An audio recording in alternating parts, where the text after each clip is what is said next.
You're in the hands of the Bibliothecary. Hello. It's your friendly neighborhood Bibliothecary Morgan here. Today we're going to be reading Oral Histories of Faerûn, and in-game Codex entries found in Baldur's Gate 3. So without further ado, grab your cuppa, make yourself comfortable, and let's start reading. Oral Histories of Faerûn. Gith and Mind Flayers. This book comprises several chapters, one for each cited source. It claims to contain first-hand transcriptions of the oral histories of several storytellers throughout the realm. Chapter 4. Baldur the Swift, 700 years of age, wood elf storyteller hailing from the Wood of Sharp Teeth. It took me several 10 days of quiet habitation in the wood before the venerable Baldur felt comfortable revealing his presence to me. The longer I stayed, demonstrating I was no threat to his health and peace, the more open he was to gentle inquiry. This tale, relayed to me on a chilly morning as we stoked a small fire between us, was like none I had heard before or since. I asked if it were fiction, and he insisted emphatically it was as true as his own right eye. Long ago, before my eyes and ears, before your lonesome quill, dear scribe, there was an empire of people, or perhaps only belief. An empire of brain-eaters, soul-wasters. They called themselves Illithids, the flayers of minds. The children of Gith were bowed, bent in service to the flayers, a passionate people made to serve a cold belief. The flayers were untouchable, their minds a great oppressor. No proud will or passion could break Gith's children free. Until at last a reckoning, its source unknown, its power unproven, but its events history-making. The cowed could not be cracked. Gith's children fought back valiantly, their freedom theirs, the flayers bent and broken, till today. Paladin Oathbreakers. Chapter 7. Valimor the Outcast, 52 years of age, human paladin, Oathbreaker. Given Valimor's reputation in Athkatla, the city she once called home, I met the former knight officer of the noble and exclusive Order of the Radiant Heart with no small amount of trepidation. She has lived as an outcast for some years now, and the rumors of her character quite preceded her.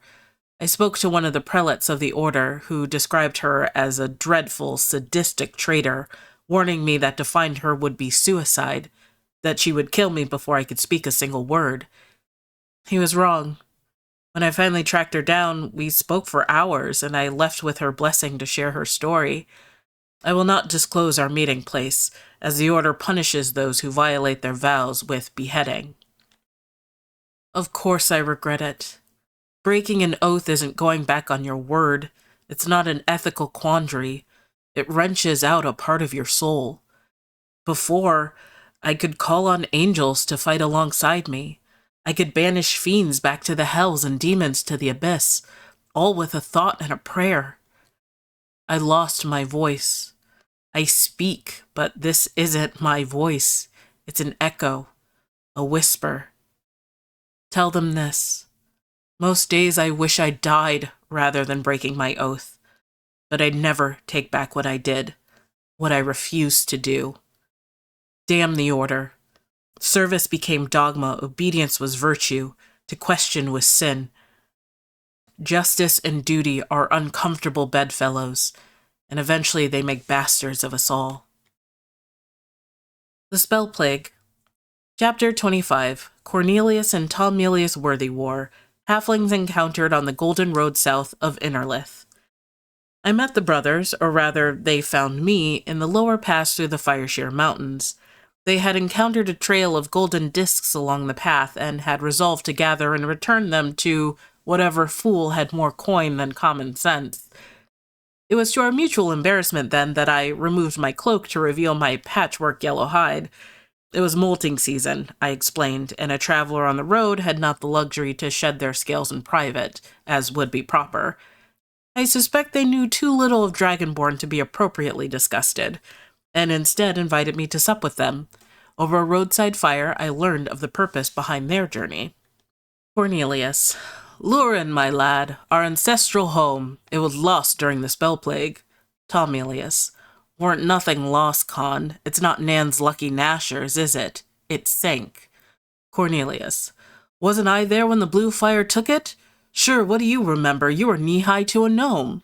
Tomelius. I remember you crying. Maybe it was you that sank the place, going back to finish the job?